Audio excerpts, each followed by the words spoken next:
औज़ुबिल्लाहिमिनश्शैतानिर्रजीम बिस्मिल्लाहिर्रहमानिर्रहीम अल्लाहुम्मा सल्लि अला मुहम्मद व आलि मुहम्मद। मौजूद नाज़रीन अस्सलामु अलैकुम व रहमतुल्लाहि व बरकातुहू। लाइव ट्रांसमिशन में लखनऊ स्टूडियो से एक बार फिर आपका खैर मक़दम है। प्रोग्राम आपके पसंदीदा प्रोग्राम अहकाम इस्लामी में, जो कि ख़ास तौर से इस माह मुबारक के रमज़ान को स्पेशल बनाते हुए बहुत सारे सवालात और बहुत सारी बातों पर जो हमने डिस्कस किया, क्योंकि हम जल्दी बिल्कुल हमारे इख्तिताम पजीर हो रहा है ये माह मुबारक और हम बिल्कुल आखिरी अय्याम तक पहुँच रहे हैं। आज जैसा कि आपको इल्म है कि आज 28 माह मुबारक रमज़ान की तारीख़ है और आज हम डिस्कस करेंगे ख़ास मौजू जिस पे के खुम्स के बारे में, क्योंकि पूरी दुनिया का जो निज़ाम बना है वो पॉलिटिकली निज़ाम है, लेकिन हर एक गवर्नमेंट अपने लोगों से कुछ टैक्सेस वसूलती है। वो टैक्सेस किस तरीके के हैं? 1400 बरस पहले इस्लाम ने जब अपना निसाब तैयार किया तो उसमें इसी तरह के टैक्सेस को किया, क्योंकि ये सिर्फ टैक्सेस लेने का ज़रिया नहीं थे, बल्कि उन लोगों तक इसकी इमदाद और इनकी मदद पहुंचाना था कि जो दबे कुचले लोग हैं और जो ख़ास तौर से अहले बैत अलैहिमुस्सलातु वस्सलाम यानी जो सादात हैं। इसी मौजू पर तफसीली गुफ्तगू के लिए हमारे साथ मौजूद है हुज्जतुल इस्लाम वल मुस्लिमीन अली जनाब मौलाना मुस्तफ़ा अली खान अदीबुल हिंदी साहब क़िबला। अस्सलामु अलैकुम। वालेकुम अस्सलाम व रहमतुल्लाह। अगर हमने जैसे पिछले एपिसोड में जो हमने कुछ दिन पहले बात की थी जो ज़कात के बारे में, कुछ ज़कात का सिलसिला हर नमाज और हर सलात के बाद जो कुरान ने कहा है कि आप ज़कात अदा करो, तो ज़कात के बारे में जो दीगर जो मकतब फ़िक्र है उसमें बहुत ज़्यादा बात हुई है। खुम्स के बारे में बात करता ही नहीं है कोई। लेकिन जो हमारे यहाँ खुम्स है रोज़मर्रा की ज़िंदगी, वैसे तो लोगों को पता है, बहुत सारी बिहम्दिल्लाह पता है, लेकिन रोज़मर्रा की ज़िंदगी में जो खुम्स का वो है उसके बारे में तफसील फरमा दें। औज़ु बिल्लाहि मिनश्शैतानिर्रजीम बिस्मिल्लाहिर्रहमानिर्रहीम अल्हम्दुलिल्लाहि रब्बिल आलमीन व सल्लल्लाहु अला सय्यदिना मुहम्मद व आलिहि त्तय्यबीन अत्ताहिरीन। जैसे कि आपने इंट्रोडक्शन में कहा कि हर गवर्नमेंट अपने पॉलिटिकल सिस्टम के साथ साथ एक इकोनॉमिकल सिस्टम, एक फाइनेंशियल सिस्टम तैयार करती ताकि हुकूमत कर सके। वो हुकूमत का असल ज़िम्मेदारी जो इस्लामी हुकूमत की ज़िम्मेदारी है या हर वाकई हुकूमत की ज़िम्मेदारी है वो है लोगों की फ़लाह व बहबूद के लिए अमल अंजाम देना और इंसानी समाज को साथ में लेकर चलना, क्योंकि इंसान एक ऐसी मखलूक है जो समाज में रहती है और समाज में रहने के साथ साथ उसके अंदर अपनी बहुत सी ख्वाहिशात हैं। तो जाहिर सी बात है कि एक हुकूमत चाहिए, एक सिस्टम चाहिए जो इन ख्वाहिशात को भी कंट्रोल करना सिखाए, उन पर कंट्रोल रखे कि हर एक को उसका हक़ भी मिले और कोई अपने हक़ से तजावुज़ ना करे। और हुकूमत पे बहुत सी जिम्मेदारियाँ जब हो जाती हैं तो उसी में एक ज़िम्मेदारी ये होती है कि लोगों की फ़लाह व बहबूद के लिए रोड्स की तामीर करे, मिसाल के तौर पर ट्रांसपोर्ट सिस्टम को बनाए या हुकूमत अमनियत का सिस्टम क़ायम करे और भी बहुत सी चीज़ें हैं, पानी का इंतज़ाम करे, बिजली का इंतज़ाम आज के दौर में करे। इस सब को करने के लिए हुकूमत को पैसे की ज़रूरत होती है, जिसको वो टैक्स की सूरत में लोगों से डायरेक्टली या इनडायरेक्टली लेती है। इस्लाम ने बहुत पहले जब इस सिस्टम को बेस किया और अपने इस पॉलिटिकल सिस्टम को बेस किया और पैगम्बर अकरम सल्लल्लाहु अलैहि वसल्लम ने उसका अमली शक्ल पेश की, तो पैगम्बर ने बहुत से टैक्सेस को भी इंट्रोड्यूस किया। अलबत्ता पैगम्बर ने इंट्रोड्यूस किया, वरना असल में सारे टैक्सेस और सारी हुक्म अल्लाह की तरफ से है। उनमें जो अहम चीज़ें हैं जिसकी वजह से हुकूमत अमल करेगी वो सिर्फ 4 हैं इस्लाम में। पहली चीज़ उसमें ज़कात है, फिर खुम्स है, जजिया है जो गैर मुसलमान उन गैर मुसलमानों से लिया जाता है जो इस्लामी हुकूमत में अमन के साथ रहना चाहते हैं, और फिर खराज है। ये वो चीज़ें हैं जो हाकिम इस्लामी को दी जाती हैं जिसके ज़रिए से उसको हुकूमत के सारे उमूर अंजाम देने हैं। मासूम से पूछा गया कि ये पैसे कम हैं, यानी जिस तरह से जो टैक्स सिस्टम है ये कम है और इससे हुकूमत करना मुश्किल होगा, तो मासूम ने फरमाया कि अल्लाह के बनाए हुए निज़ाम के हिसाब से जितनी ज़रूरत थी उसने उतना ही फ़र्ज़ किया है। हुकूमतें अगर ये पैसे ज़्यादा लेती हैं तो वो जुल्म और ज़्यादती का सबब होता है, वरना इस्लामी हुकूमत के हिसाब से ये पैसा जो अल्लाह ने फ़र्ज़ किया था उतना ही काफ़ी था। और अगर हम वाक़ई मुल्कों के निज़ाम को देखें तो हम देखेंगे कि अगर सही तरीके से टैक्सेस को इस्तेमाल किया जाए तो शायद बेहतरीन हालात अपने मुल्क के हो सकते हैं। हर मुल्क के हालात बेहतरीन हो सकते हैं, लेकिन असल मसला वही है कि टैक्सेस लिए जाते हैं लेकिन उनका सही से इस्तेमाल नहीं होता। तो जहाँ तक ज़कात की बहस थी वो हमने शायद 2-3 दिन पहले किसी मौज़े पर डिस्कस की थी। खुम्स का मसला, खुम्स तकरीबन 7 चीज़ों पर वाजिब होता है इंसान के ऊपर। खुम्स का मतलब ही नाम से मालूम है, खुम्स का मतलब है 20%। ज़कात 5 से 10% तक दी जाती है, 2.5% भी दी जाती है बाज़ उमूर में, लेकिन 10% से ज़्यादा किसी मसले में नहीं होती। लेकिन खुम्स जो है उसका मतलब ही है 20%। खुम्स का मतलब 5वां हिस्सा। ये 5वां हिस्सा आपको अलग करना है। किस चीज़ पे अलग करना है? पहली चीज जो इसमें है वो है कमाई का मुनाफा, जी, जिसको आम्मा ने खत्म कर दिया बिल्कुल। इसी वजह से अब उनके यहाँ कोई चीज डिस्कस नहीं होती खुम्स के ऊपर। जो हमारी रोजमर्रा की जिंदगी है, जो हम तिजारत करते हो, नौकरी करते हो, किसी भी तरह से हम कमाई करते हो, अगर एक इंसान बालिग है, आकिल है, कमाई करता है, कहीं से भी सोर्स ऑफ इनकम है उसका, तो उसके साल गुजरने के बाद उसकी बचत जो है जी, सेविंग जो उसकी है, उसके ऊपर खुम्स वाजिब हो जाता है। इससे मतलब नहीं है कि वो इंसान के पास 1 रुपया बचा या 10 करोड़ रुपए बचे। अगर 1 रुपया भी बचा तो उसका 20 पैसा जो है वो खुम्स है। खुम्स में 2 हिस्से बनते हैं, सहम इमाम और सहम सादात। तो सहम इमाम, अगर इस सवाल को आगे हम डिस्कस कर लेंगे, हम सिर्फ लेकिन पहले हमारा इसमें सवाल एक आ गया, क्योंकि बहुत अहम सवाल है जो जहन में आता है, तो लोगों, क्योंकि ये सवाल मेरे जहन से शायद दूसरों के जहन में आए। बचत का जो ये सिस्टम है, इस्लाम ने इस बचत के सिस्टम को कितना बनाया? क्योंकि अक्सर हम जब अपने जैसे मुल्क की बात करते हैं तो यहाँ पर बैंकिंग सिस्टम इस तरह है कि बचत को बहुत प्रमोट करता है कि अपनी कुछ ना कुछ कमाई को बचत करें।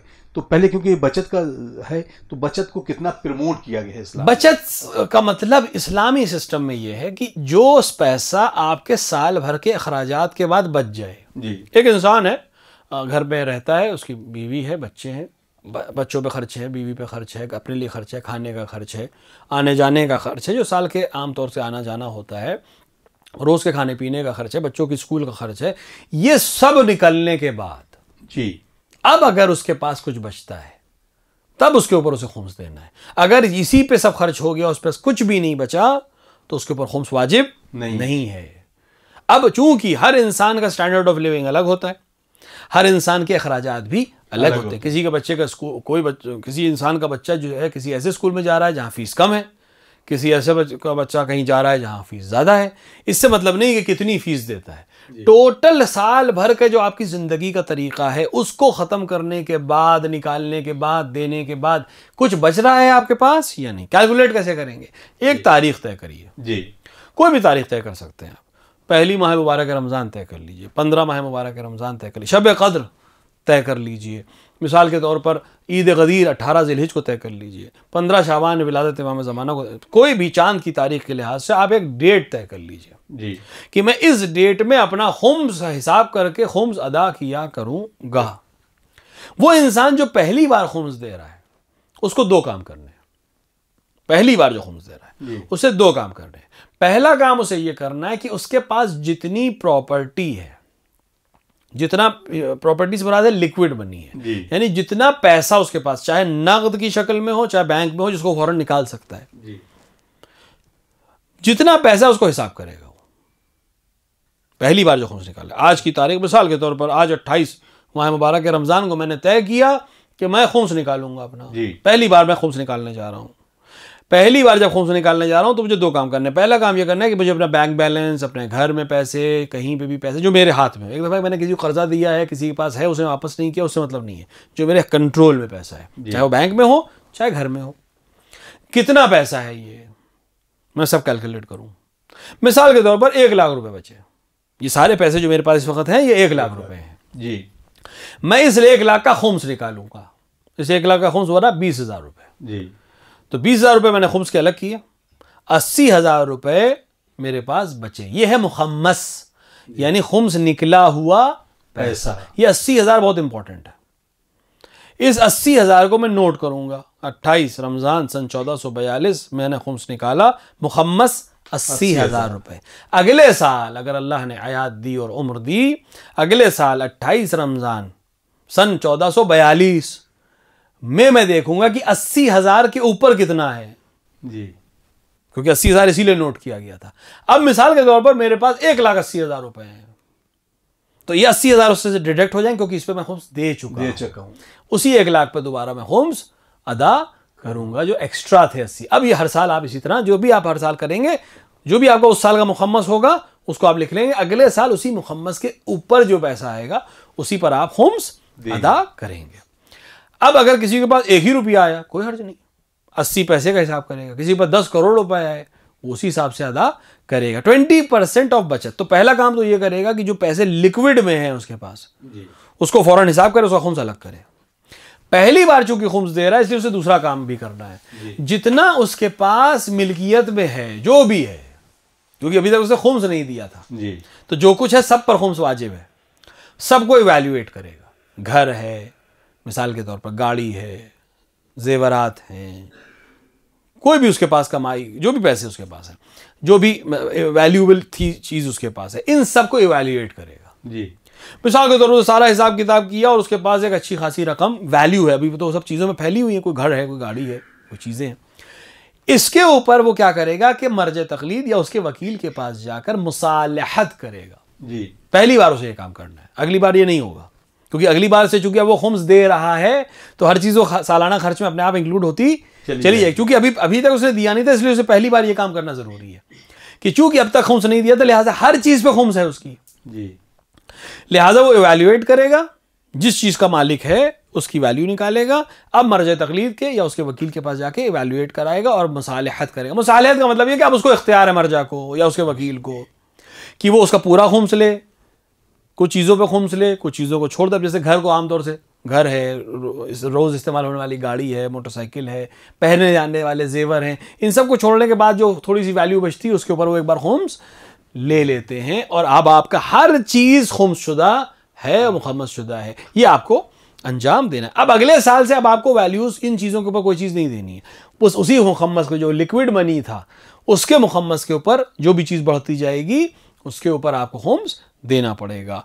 अब अगर कोई चीज़ बढ़ गई प्रॉपर्टी में जी, मिसाल के पास गाड़ी एक थी अब दो हो गई, तो अगर ये रोज़मर्रा के इस्तेमाल की गाड़ी है, मिसाल एक गाड़ी मैं इस्तेमाल करता हूँ, एक गाड़ी मेरे बच्चे इस्तेमाल करते हैं, आपकी यूज़ की चीज़ है और आप पिछले साल से खुम्स निकालना शुरू कर चुके हैं, आपके खुम्स दिए हुए पैसे से ये गाड़ी आपने दूसरी खरीदी है, इसके ऊपर कोई खुम्स नहीं है। लेकिन मेरे पास एक घर है, अगले साल मेरे पास एक और घर है जिसमें कोई नहीं रहता, इस्तेमाल ही में नहीं है मेरे जी, तो उसके ऊपर खुम्स हमें देना पड़ेगा, क्योंकि इस्तेमाल नहीं कर रहा हूं। अगर इस्तेमाल कर, एक घर में मैं रहता हूं, दूसरे घर में को मैंने जो है अपने घर वालों को, कुछ बच्चे मेरे जो है इस घर में रहते हैं, कुछ बच्चे उस घर में रहते हैं, मैं इस घर में भी रहता हूं, उस घर में भी रहता हूं, मैं मिसाल के तौर पर एक घर इस शहर में, एक घर दूसरे शहर में, मैं इस घर में इस शहर में भी रहता हूं, उस शहर में भी रहता हूं, तो ये मेरी यूज़ की चीज़ है, इसके ऊपर खुम्स नहीं है। इसी तरह हर चीज़ पर, जिस चीज़ को मैं इस्तेमाल कर रहा हूं उस पर खुम्स नहीं है, एक बार जब सारा खुम्स दे चुका तब, और साल मैंने बना लिया, एक डेट तय कर ली खुम्स देने की, तो अब मैं जो भी इस्तेमाल कर रहा हूं उसके ऊपर कोई खुम्स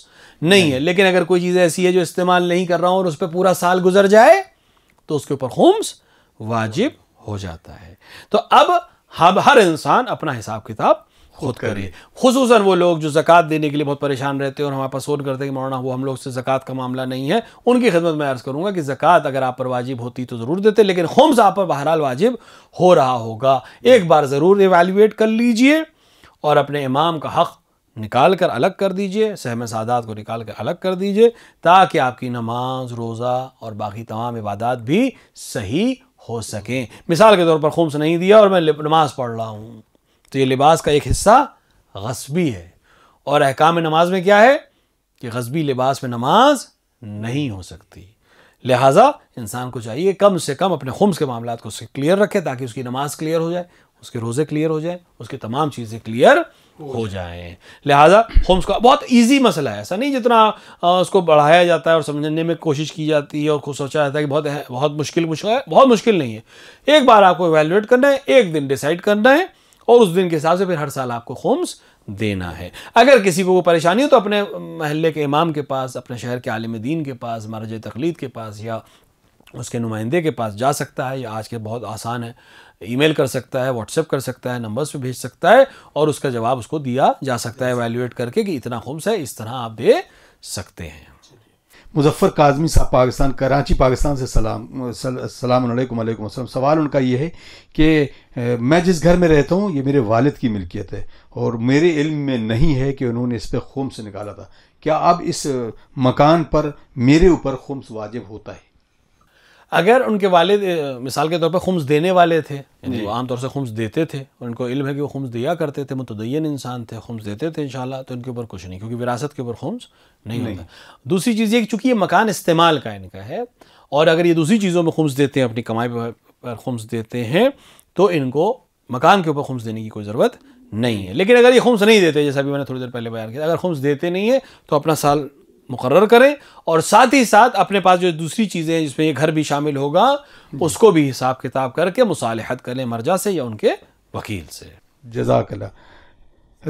मोहतरमा रेहाना साहिबा जो कि लखनऊ से सवाल कर रही हैं, सलाम अलैकुम। वालेकुम अस्सलाम। इनका सवाल ये है कि अगर किसी घर में हराम की कमाई, मसलन सट्टा और वगैरह वगैरह, और लोग मजलिस मातम पर जो खर्च करते हैं वो शख्स बहुत खुलूस से करता है, तो ये उसके लिए कैसा है और उस मजलिस में शरीक होना कैसा है? देखिए, मसला ये है कि हमने पहले भी शायद किसी दिन इस बात पर बहस की थी और गुफ्तगू की थी कि किसी भी अमल खैर के लिए, खुसूसन आइमा अलैहिस्सलाम या इबादत के लिए, एक बहुत अहम शर्त है हलाल के पैसे की शर्त जी। और अगर मालूम है कि हराम का पैसा है तो फिर उस इबादत की वैल्यू ही नहीं, क्योंकि वो इबादत ही नहीं है, चाहे वो कितने ही खुलूस से कर रहा हो। इबादत के लिए पहली शर्त है कि वो माल हलाल से की जाए। खुसूसन मजलिस सैयद शुहदा अलैहिस्सलाम, मस्जिद की तामीर है, इमामबाड़े की तामीर है, अगर कोई हराम की कमाई से कर रहा है तो कोई फ़ायदा नहीं है। अल्लाह मुत्तकीन से कबूल करता है। अहले बैत अलैहिस्सलाम ताहिर हैं, मुताहिर हैं, रिज से दूर हैं। आयत तथहीर हम जब पढ़ते हैं उसमें क्या है कि खुदा तुम्हें रिज से दूर रखेगा। रिज हर वो चीज़ जो नजीस हो, चाहे वो माल हो, चाहे वो ज़ाहिरी नजासत हो, चाहे वो बातिनी नजासत हो। तो जब अहले बैत रिज से दूर हैं तो हराम की कमाई कैसे अहले बैत पर खर्च हो सकती है और कैसे अहले बैत उसको कबूल कर सकते हैं।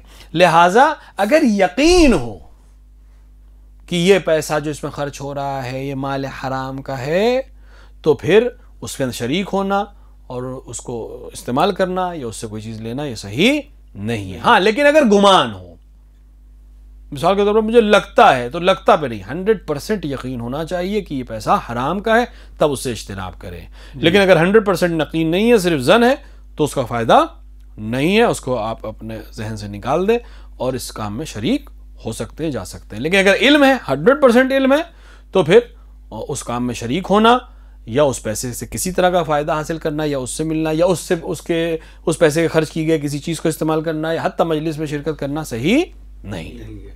जज़ाकल्लाह। अंजुम साहब लखनऊ से, इनका भी सवाल है। ये कहते हैं कि डॉक्टर ने ब्लड टेस्ट के लिए कहा है, क्या रोज़े की हालत में ब्लड टेस्ट करवाया जा सकता है?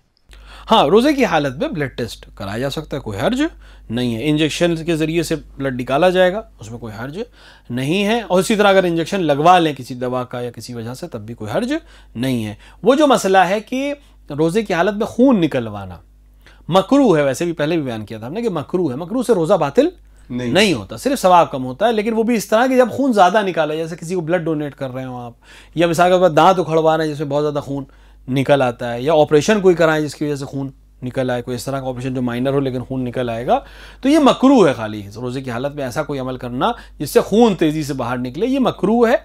लेकिन इंजेक्शन के लिए या मिसाल के तौर पर ब्लड टेस्ट पर थोड़ा सा खून लिया जाता है, उसमें कोई हर्ज नहीं है, रोज़ा बिल्कुल सही है। रशीदा काज़मी, इनका एक सवाल है कि मेरी वालदा बहुत बुज़ुर्ग हैं और क्योंकि कभी कभी कुछ चीज़ों पर उनको मना करना पड़ता है और वो मना कभी कभी सख्ती में बदल जाती है, तो रहनुमाई फरमाए आगा कि क्या कभी कभी झुंझलाहट में कुछ अल्फाज तो नहीं निकलते, लेकिन दिल में अंदर से कहीं ना कहीं एक ये होता है कि मैं गलत कर रही हूँ, लेकिन उनको मना भी करना ज़रूरी है, क्योंकि उसकी वजह ये होती है कि वो कभी कभी ज़िद करती है नहाने की और नहाना उनके लिए मुज़िर बन जाता है। तो अब हमारे लिए रहनुमाई फरमाएं कि हम अपने वालिदैन के लिए जो उफ़ का जो लफ्ज़ है उसको कैसे किया जाए और कैसे दिल पर ये जो बार है इसको हल्का किया जाए। देखिए, शरीयत ने वालिदैन की अज़ियत को मना करार दिया जी, यानी हर वो काम जिससे वालिदैन को अज़ियत हो वो इंसान को अंजाम नहीं देना चाहिए। लेकिन बहरहाल हर हुक्म जो शरीयत का होता है वो नॉर्मल सर्कमस्टांसेस में होता है, यानी नॉर्मल हालात में अगर वालिदैन कोई बात कहें आपको जो आपको बुरी भी लग रही हो, तब भी आप उस पर उफ़ ना करिए ताकि उनको अजियत ना हो, उनकी अजियत का सबब ना बनिए। लेकिन अब ऐसी हालत है जैसे कि उन्होंने बयान किया कि मिसाल में मरीज़ा हैं, उनको अगर नहीं रोकेंगे तो और मरीज़ हो जाएंगी, एक उम्र के उस मरहले पहुंच गई कि अब उनको ज़्यादा चीज़ें समझ में नहीं आती हैं या अपने हिसाब से नहीं समझ पा रही हैं, या ज़िद जो कर रही हैं वो एक ऐसी ज़िद है जो उनके लिए ही नुकसानदेह है, तो यहाँ पर ज़रूरी नहीं कि आप उनकी बात माने, बल्कि आप उनकी, जिस तरह हम एक छोटे बच्चे की किफ़ालत करते वक्त उसकी गुस्से को या उसके नाराज़ होने को या हत्ता उसके रोने को हम नज़रअंदाज करते हैं क्योंकि उसकी भलाई के लिए कर रहे होते हैं, यहाँ भी कोई हर्ज नहीं है। लेकिन हाँ, कोशिश करें कि ज़बान पे कोई जुमला ना लाएं। हाँ, दिल में अगर मिसाल के तौर पर कोफ्त हो जाती है इंसान को, बहुत ज़्यादा झुंझलाहट हो जाती है इंसान को, तो उसको पी जाएं ताकि उसका सवाब आपको मिले। ज़बान पे ना लाएं कि उनको सुनने की कोई अजियत ना हो। हाँ, सख्ती से कोई बात कहना चाहे कि नहीं समझ पा रही है, लेकिन उनको मना करें कि नहीं आपको नहीं नहाना है, डॉक्टर ने मना किया है, या मिसाल के तौर पर उनको रोक दे जाने नहाने से, उसमें कोई हर्ज नहीं है। लेकिन ज़बान को बहरहाल कोशिश करें कि जितना हो सके अपने आप को ज़बान से किसी ऐसे लफ्ज़ को ना दोहराएं जो उनको अजियत का सबब बने। रोकना मना करने में कोई हर्ज नहीं है, लेकिन कभी कभी ऐसे जुमले होते हैं जो बुरे होते हैं या समाज में बुरे समझे जाते हैं, उन जुमलों का इस्तेमाल और उस लहजे का इस्तेमाल ना करें ताकि सवाब आप सवाब से महरूम ना हो। एहसन कज़वीनी साहब, इन्होंने सलामुन अलैकुम, अलैकुम अस्सलाम, सरकार रहनुमाई इस बात की फरमाएं कि मेरे मोहल्ले में, ये बात मैं कहना तो नहीं चाहता, मेरे मोहल्ले में एक साहब हैं जिनके पास बड़ी दौलत है, लेकिन कुछ दिन पहले मुझे पता चला कि उनकी वालदा किसी दूसरे शख्स के पास दवा के पैसे मांगने गई थी, और अभी चंद ही रोज़ पहले उन्होंने अपने यहाँ बहुत लोगों का दावत अफ्तार की थी, जिसमें बहुत सारी देग और बहुत सारे खर्चा जिसमें उन्होंने किया था। तो ऐसे शख्स को कैसे समझाया जा सकता है, इसके बारे में बताया कि इस्लाम कैसे एक अच्छे माहौल और अच्छे माशरे में बदल सकता है। देखिए, ये जो साहब भी हों, वालिदैन का नफ़क़ा इंसान पर वाजिब है। जिस तरह औलाद का नफ़क़ा वाजिब है, उसी तरह वालिदैन का नफ़क़ा भी वाजिब है। यानी अगर वालिदैन को पैसे की ज़रूरत है तो औलाद पर वाजिब है कि उनका नफ़क़ा दे, और अगर नहीं देता है तो वो गुनाहगार है। जिस तरह बाप अगर बच्चे की किफ़ालत नहीं करता जब तक वो बालिग नहीं हुआ है, तब तक वो गुनाहगार होगा। तो अगर एक दफ़ा है कि वालिदैन को साउंड हैं, उनकी कोई ज़रूरत ही नहीं है उनको। बहुत से लोग ऐसे होते हैं कि बच्चे अलग हैं रहते हैं, वो अलग रहते हैं, उनके पास अपने पैसे हैं, कोई मसला नहीं है। लेकिन अगर वालिदैन मोहताज है, जैसे कि सवाल में बयान किया गया, तो इस शख्स के ऊपर वाजिब और उसने वाजिब को तर्क किया है, तो ये गुनाहगार है अव्वलन शरई लिहाज से। दुव्वम माँ अगर उसकी ज़िंदगी में उसके होते हुए, माल और दौलत होते हुए, अगर वो दूसरे के दरवाजे पे जा रही है, तो ये तौहीन हो रही है उसकी, दूसरा उसकी वालिदा की, इसका भी शरई जिम्मेदार ये शख्स होगा। और साथ ही साथ ये जितने भी अमल कर रहे हैं, चाहे वो अफ्तार हो, चाहे वो दावत हो, जो वाकई बहुत अच्छी चीज़ है, लेकिन ये तभी सही है जैसे मैंने कहा कि तक़वे के साथ हो। और तक़वे की पहली चीज़ है कि वाजिबात अदा करता हो। तो अगर उसने कोई वाजिब छोड़ा है और फिर उसके बाद किसी मुस्तहब में लगा है, तो उसके मुस्तहब का कोई फ़ायदा नहीं है। इनको तंबीह का तरीका, अमर बिल मारूफ और नही अनिल मुनकर के स्टेजेस होते हैं, तो आसान तरीके से किसी आलिम के ज़रिए से, किसी मजलिस में बग़ैर नाम लिए, किसी महफिल में बग़ैर नाम लिए, इसी प्रोग्राम की क्लिप उन तक पहुँचा कर जिसमें आपका नाम ना आए, किसी भी तरह उनको मुतवज्जे करा दें कि मुस्तहब का सवाब तभी है जब वाजिबात अदा हो चुके हों। और वाजिबात में से एक चीज़ वालिदैन का एहतराम है, माँ का ख्याल रखना है, उनका नफ़क़ा उन पर देना वाजिब है, उसको ज़रूर अदा करें ताकि वाक़ईन एक ऐसा माशरा बन सके जो इस्लाम का माशरा हो, अल्लाह और रसूल का पसंदीदा माशरा हो, इमाम ज़माना अज्जलल्लाहु ताला फ़रजहु शरीफ की नज़र में एक सालेह माशरा हो, ताकि हम अपने आप को उनके लायक बना सकें और वो हमसे खुशनूद हो सके। एक बहुत छोटा सवाल जल्दी से, ये मोहतरमा कहती हैं कि रोज़े की हालत में मेहंदी लगाना या सर को कलर करना बालों का कैसा है?